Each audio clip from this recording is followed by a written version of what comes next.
प्रदेश में बहुत लंबे समय से एक परंपरा रही है कि जब बजट सत्र होता है तो बजट सत्र से पहले जो चुने हुए प्रतिनिधि हैं यानी विधायक हैं वो अपने क्षेत्र से संबंधित विकास कार्य से जुड़े हुए विषयों पर अपनी बात कर सके और बात करने के साथ साथ में कि मेरी इस बार मेरे विधानसभा क्षेत्र में प्राथमिकताएं क्या हैं,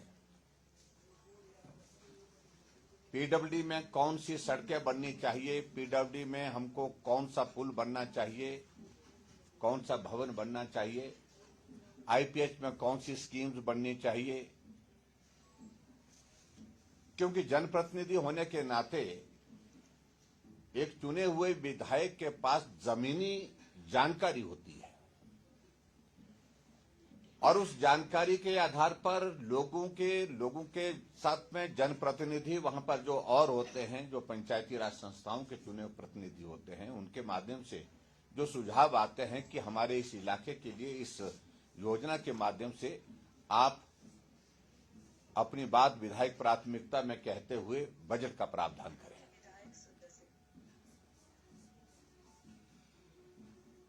और परंपरा है, इसलिए इस परंपरा के अंतर्गत एक विषय यह भी रहता है कि आगामी जो बजट सत्र आ रहा है उस बजट सत्र में आपके सुझाव क्या है, मित व्यर्थता से संबंधित क्या सुझाव है, रेवेन्यू जनरेट करने की दृष्टि से क्या सुझाव है, उन सारी बातों को लेकर के इस विधायक प्राथमिकता की बात में चर्चा होती है और ये बैठक मुख्यमंत्री जी की अध्यक्षता में होती है और मुख्यमंत्री और बीच में संबंधित विधायक के कुछ प्रश्नों के जवाब के लिए मंत्री भी इसमें इंटरवीन करते हैं।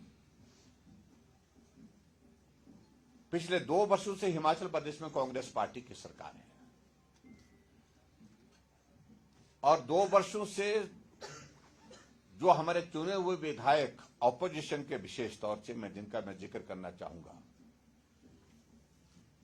परंपरा के हिसाब से उसका पालन करते हुए विधायक प्राथमिकता की बैठकों में जाते रहे। लेकिन हमें इस बात को लेकर के अफसोस है कि 2 वर्ष के कार्यकाल में ऑपोजिशन के विधायकों की डीपीआर बनने की प्रोसेस अधिकांश जगह पर हुई ही नहीं है। मैं अगर अपनी ही बात कहूं, बाकी अगर विधायक अपने अपने क्षेत्र की बात कहना चाहेंगे तो मैं कहूंगा कि वो भी कह सकते हैं कि 1-2 स्पेसिफिक इश्यूज को लेकर के जो हमने प्राथमिकता दी है, पीडब्ल्यूडी में दी है, आईपीएच में दी है, उसकी डीपीआर बनाने की प्रोसेस ही शुरू नहीं हुई है और 2 वर्ष कार्यकाल कांग्रेस का पूरा हो चुका है, कांग्रेस की सरकार का पूरा हो चुका है। ये तीसरी विधायक प्राथमिकता की बैठक है। जब आपको डीपीआर ही नहीं बनानी है तो निश्चित रूप से उसके बाद फिर विधायकों के कहने पर काम कैसे होंगे। और उससे आगे बढ़कर के एक और चीज को लेकर के हिमाचल प्रदेश में एक नई परंपरा शुरू कर दी है कि डीपीआर जो बन करके तैयार हो भी गई है पिछली, उसमें भी लिस्ट बना करके मुख्यमंत्री के सामने प्रस्तुत की जा रही है कौन सी डीपीआर हमको नाबार्ड के सामने पेश करनी है, नाबार्ड को फॉरवर्ड करनी है।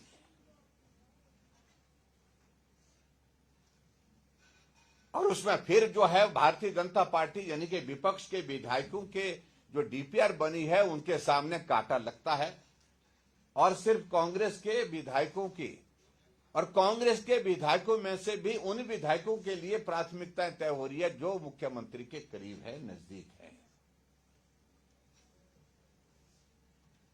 उनकी स्कीमों के सामने टिक लगता है और बहुत सारे कांग्रेस के विधायक, जब हमने पिछले कल ये फैसला किया कि हम नहीं जाएंगे, तो कांग्रेस के भी बहुत सारे विधायक ऐसे हैं जो संपर्क कर रहे हैं कि हमारी भी स्थिति ऐसी ही है जैसी स्थिति आपकी है। मैं समझता हूं ये बहुत दुर्भाग्यपूर्ण है।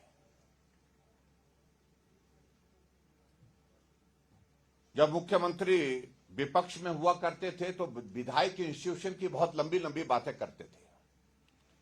विधायकों के लिए ये होना चाहिए, विधायकों के लिए वो होना चाहिए, विधायकों के जो प्रेरोगेटिव जो है उनको स्ट्रेंथन करना चाहिए, हमको एक मंच पर सारी चीजों को छोड़ करके काम करना चाहिए। लेकिन बहुत निराशा है, बहुत दुर्भाग्यपूर्ण परिस्थिति है हमारे सामने। अगर विधायक इंस्टीट्यूशन को पूरी तरह से बर्बाद अगर किया है तो वर्तमान की सरकार में हुआ है। हम विधायक चुने हुए हैं, लेकिन विधायक होकर के भी हम डिप्टी कमिश्नर को लिखते हैं कि मेरे विधानसभा क्षेत्र की इस स्कीम के लिए आप पैसा स्वीकृत करिए, लेकिन हमारे कहने पर पैसा स्वीकृत होता नहीं है। जो कहीं चुनाव में नहीं जीते हैं, जिनने कहीं ने चुनाव भी नहीं लड़ा है, अगर चुनाव लड़ा है तो चुनाव हारे हैं, उनके लिए वो भी स्पेसिफिक होकर के कांग्रेस पार्टी में भी एक एक विधानसभा क्षेत्र में 3-3 4-4 नेता हैं, लेकिन जिस का नाम सुक्खू जी ने डिप्टी कमिश्नर को यहां से भेजा है कि इस विधानसभा क्षेत्र में अमुक कांग्रेस के इस नेता के कहने पर काम होंगे, बाकियों के कहने पर काम नहीं होंगे, उस प्रकार से पैसा स्वीकृत किया जा रहा है। एक तरह से विधायकों को अपमानित करने का यह क्रम जो है लगातार चला हुआ है। और हम जाते इस बात को लेकर के हैरान होते हैं, कांग्रेस के वो लोग जो किसी दायित्व पर, सरकारी दायित्व पर नहीं है, लेकिन अधिकारियों की बैठक ले रहे हैं, अधिकारियों को कार्यक्रम में बुला रहे हैं, टूर्नामेंट का उद्घाटन कर रहे हैं, स्कूल के एनुअल फंक्शन में वो वहां पर जाकर के भाषण दे रहे हैं। और इनके मंत्री जहां प्रवास पर जाते हैं, स्थानीय विधायक को निमंत्रण ही नहीं दे रहे हैं, ऑपोजिशन के विधायकों को निमंत्रण ही नहीं दे रहे हैं।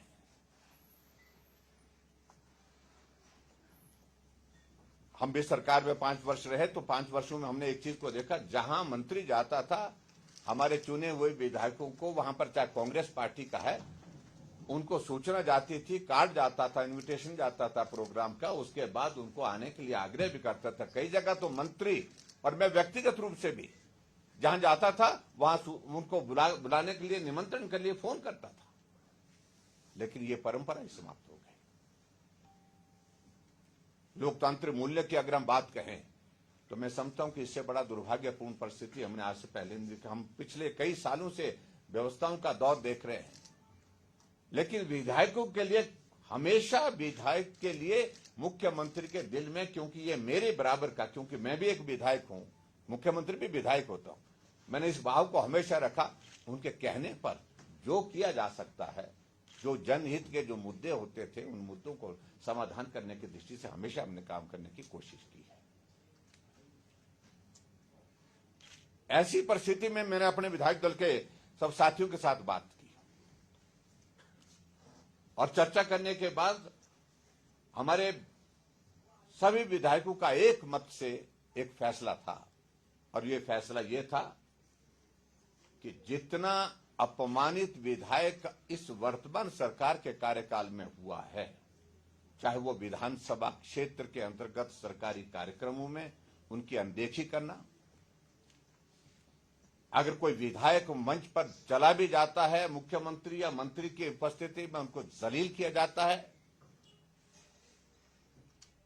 बंजार विधानसभा क्षेत्र में तांदी के गांव में आग लग गई, मुख्यमंत्री जी वहां गए,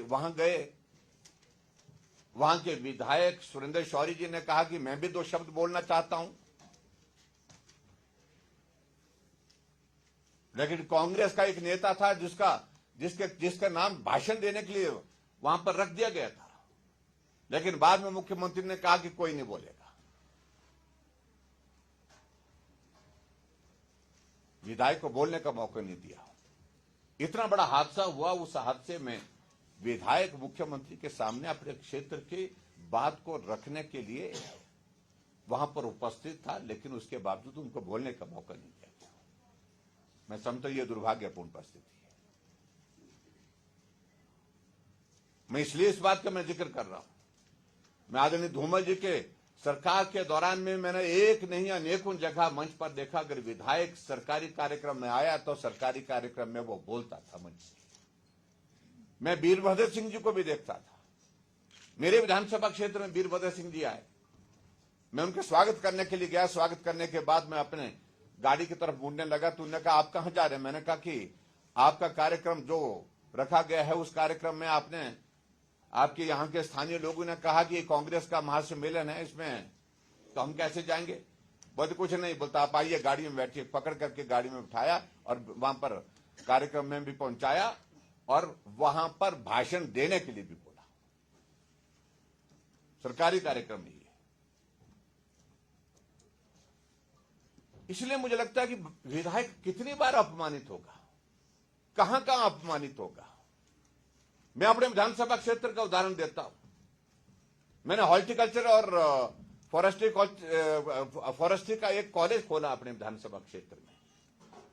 205 बीघा जमीन दी, सुप्रीम कोर्ट से फॉरेस्ट्री क्लियरेंस लाई और उसके बाद 10 करोड़ रुपए दे करके मैंने उसके एक ब्लॉक का, एडमिनिस्ट्रेटिव ब्लॉक का शिलान्यास किया। टेंडर हुआ, टेंडर अवार्ड हो गया, लेकिन तब तक के लिए सरकार कांग्रेस की बन गई और कांग्रेस की सरकार बनने के बाद आदेश हुआ कि यह टेंडर जो है रोक दिया जाए। टेंडर रोक दिया गया। 2 साल बीत गए। हॉर्टिकल्चर मिनिस्टर को यहां से भेजा गया, तुम जाकर के इंस्पेक्शन करके आओ, वहां से रिपोर्ट उल्टी सीधी बना करके आओ। 4 बैच वहां पर कॉलेज में निकल चुके हैं, उसके बावजूद भी वहां पर काम शुरू नहीं किया। अभी हाल ही में कुछ दिन पहले जो 10 करोड़ रुपए बजट वहां पर दिया गया था, जो टेंडर के लिए, जो पीडब्ल्यू डिपार्टमेंट के पास जमा था, वो पैसा वापस ले लिया। मैंने बतौर मुख्यमंत्री उसका शिलान्यास किया हुआ। ऐसे एक नहीं अनेकों उदाहरण।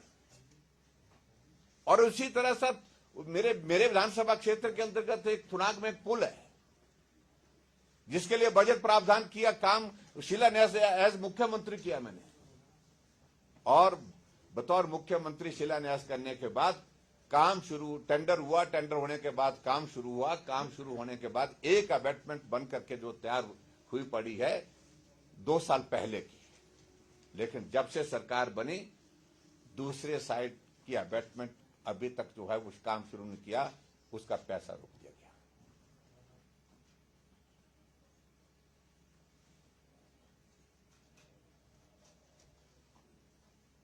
एक नर्सिंग का कॉलेज है हमारे वहां पर,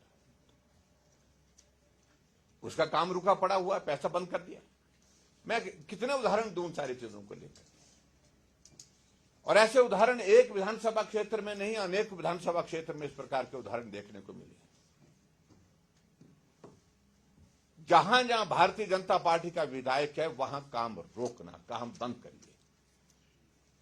उल्टा यह होता कि मुख्यमंत्री जाता है या मंत्री कहीं किसी विधानसभा क्षेत्र में, ऑपोजिशन के विधानसभा क्षेत्र में जाता है, जब देखते हैं कि ये काम चला हुआ था, काम रुका है, तो आदेश करते हैं कि काम क्यों रुका है, इस काम को शुरू करना चाहिए।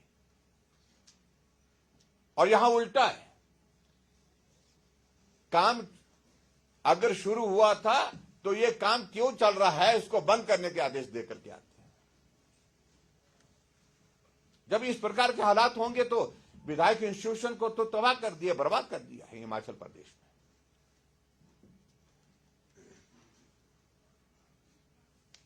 ये पहली बार हिमाचल प्रदेश में हम देख रहे हैं कि विधायकों के ऊपर मामले दर्ज किए गए हैं। 8-8 घंटे तक विधायकों को बिठा करके थाने में वहां पर जो है जलील किया जा रहा है। आज से पहले कभी नहीं हुआ।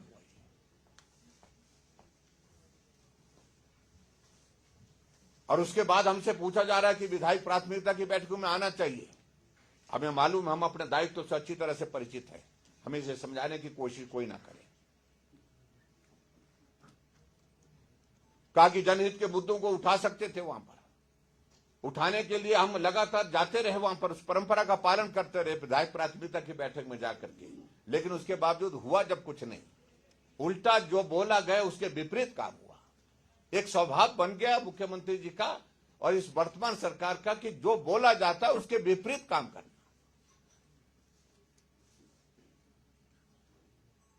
और ऐसी सूरत में हमारी पार्टी के सभी वरिष्ठ नेताओं के साथ में चर्चा करने के पश्चात और पूरे विधायक दल के अपने साथियों के साथ भारतीय जनता पार्टी ने तय किया कि अभी 3 और 4 तारीख को जो विधायक प्राथमिकता की जो बैठकें हैं, जो शिमला में आज से शुरू हुई हैं, हम अब की बार इन विधायक प्राथमिकता की बैठकों में हिस्सा नहीं लेंगे, इसका बहिष्कार करेंगे।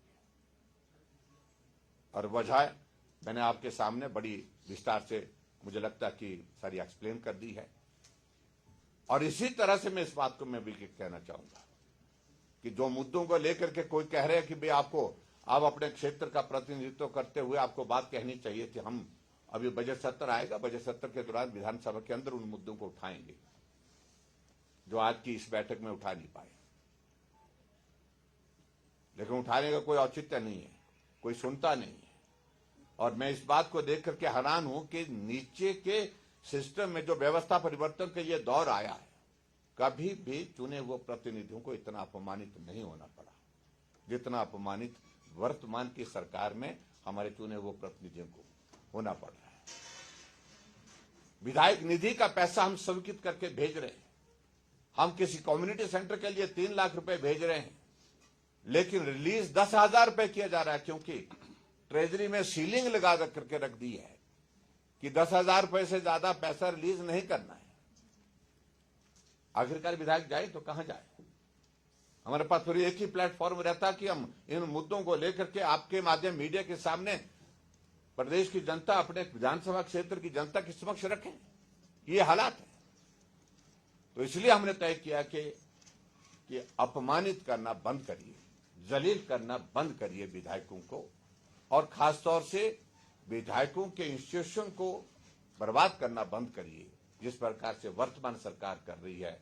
कोई भी काम विधायकों के, पर्टिकुलरली जो अपोजिशन के हमारे हैं, विपक्ष के हैं, उनके कहने पर नहीं किया जा रहा है। और मुझे इस बात को लेकर के हैरानी भी होती है कि मैंने 3 बार यहां से मुख्यमंत्री को पत्र लिख करके मुख्यमंत्री राहत कोष के लिए किसी बीमार को मदद करने के लिए पत्र लिखे, लेकिन कोई पैसा स्वीकृत नहीं हुआ। मैं भी 5 साल रहा और मुझे पूर्व मुख्यमंत्री की ओर से जो भी पत्र आता था, विशेष तौर से किसी को मदद करने के लिए, किसी गरीब को किसी का इलाज के लिए मदद करने के लिए, मैं तत्काल उस पैसे को स्वीकृत करता था। जितना बोला होता था, जो एस्टीमेट होता था, बिल होते थे जिसमें लगे हुए, उसके मुताबिक करता था। तो इसलिए मुझे लगता है कि ये सारी चीजों को लेकर के भारतीय जनता पार्टी का ये फैसला हमने बहुत पीड़ा के साथ ही हमको ये फैसला लेना पड़ा। लेकिन आखिरकार विधायक की गरिमा है, विधायक एक चुना हुआ प्रतिनिधि होता है, जनता का प्रतिनिधि होने के नाते उसका अपने इलाके में भी सम्मान है। उसको बार बार इस तरह से अपमानित करना ये बर्दाश्त नहीं हो सकता। इसलिए भारतीय जनता पार्टी ने तय किया कि हम इस विधायक प्राथमिकता की बैठक में नहीं जाएंगे, हम इसका बहिष्कार करेंगे। मित्रों, मेरी ओर से तो इतनी बात है। मैं तो इस सारे विषय को लेकर के, यहाँ हमारे विधायक भी बैठे हैं, अगर किसी ने कोई अपने विधानसभा क्षेत्र से संबंधित कोई बात कहनी है तो मुझे लगता है कि प्रमुख रूप से हो गई। हाँ, तो कुल मिलाकर के हमारा कहना सिर्फ आज के विषय पर पूरा होता है। बहुत बहुत धन्यवाद। Thank you very much. साहब, आपने कहा विधायक ही अपमानित हो रहे हैं, चाहे सत्ता पक्ष के भी, आपने कहा कि कुछ विधायक सत्ता पक्ष के भी है, तो जनता किस हालत में होगी? क्योंकि विधायकों की ये स्थिति आप कह रहे हैं, तो जनता, क्योंकि जनता की आवाज विपक्ष होती है, जनता की 2 साल में तो क्या हालत है? देखो, जनता इस बात को अनुभव कर रही है, महसूस कर रही है कि ऐसा दौर कभी देखा नहीं, जब सारे काम रोकने की 2 साल के कार्यकाल पूरा होने के बावजूद भी अभी तक वो प्रक्रिया समाप्त नहीं हुई है। जहां भी लगता है कि इसको रोको, उसको रोको, सब काम रोके हुए हैं, बंद किए हुए हैं। विधायक प्राथमिकता का विषय तो मैंने बड़ा स्पष्ट कर दिया, लेकिन जनता सबसे ज्यादा इसमें प्रभावित हो रही है, जनता सबसे ज्यादा इसमें पिस रही है, क्योंकि उनके जेन्युइन काम भी नहीं हो पा रहे। तावर साहब, जैसे कि आपने जानकारी दी कि आप प्राथमिकता विधायकों की तो बैठक में नहीं जा रहे और कांग्रेस के विधायक भी आपसे ये कह रहे हैं हमारी स्थिति यही है, तो ऐसे में जब सरकार की आर्थिक स्थिति भी खराब है तो ये आप दबाव तो नहीं बना रहे हैं तो सरकार पे कि लास्ट अटेम्प्ट किया जाए? नहीं, देखिए, हमारी ओर से तो इस प्रकार का कोई प्रयास नहीं है। हमारे ना, हमने पहले भी अटेम्प्ट नहीं किया था, वो अटेम्प्ट अपनी ओर से ही हो गया था उनका, जो जिसको बोलते हैं सेल्फ गोल किया था हमने एक तरह का। तो मैं तो यही कहूंगा, हम कांग्रेस पार्टी की सरकार को चलाने का जिम्मा हमारा नहीं है। हमारी भूमिका विपक्ष के नाते है, जहां गलत होगा वह हम बोलेंगे, डंके की चोट पर बोलेंगे, विधानसभा के अंदर बोलेंगे, विधानसभा के बाहर बोलेंगे, लोगों के बीच में बोलेंगे। सर, ये प्राथमिकता बैठकों का तो विरोध किया, लेकिन जो कैबिनेट में प्राथमिकता देंगे, जो 5-5 प्राथमिकता बन गई, प्लानिंग डिपार्टमेंट, इस सारी बात को लेकर के विधायक दल की बैठक हमारी सेशन के दौरान होगी, तो उस वक्त हम विचार करेंगे देना कि नहीं देना। और सर, परंपरा क्योंकि बहुत पुरानी है और अगर इसी तरह से विधानसभा की परंपराएं टूटती रहेंगी तो कहीं लगता नहीं कि वैल्यू धीरे-धीरे खत्म होती है। देखिए, मैं इस बात को पहले ही कह चुका हूं कि हम बहुत पीड़ा के साथ इस फैसले को लेने के लिए विवश हुए।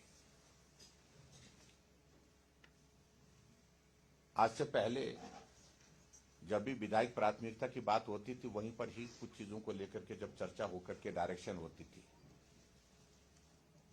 ये काम क्यों रुका है, ये काम क्यों नहीं शुरू हो रहा है, इस सारी चीज को लेकर के डायरेक्शन होती थी, क्योंकि अधिकारी वहीं पर उपस्थित होते थे। लेकिन वर्तमान सरकार में 2 वर्ष के कार्यकाल में विधायक प्राथमिकता में जो डीपीआर जो लिख करके हमने दी हुई है, उसकी कई जगह प्रोसेस ही शुरू नहीं हुई है। तो आखिरकार विधायक वहां पर जाकर के करेंगे क्या? इसलिए विधायकों ने, सब लोगों ने तय किया है कि जब हमारे काम होने ही नहीं है, चाहे हम लिख करके दें, चाहे हम बोल करके आए, लेकिन उसके बावजूद सुनवाई जब नहीं हो पा रही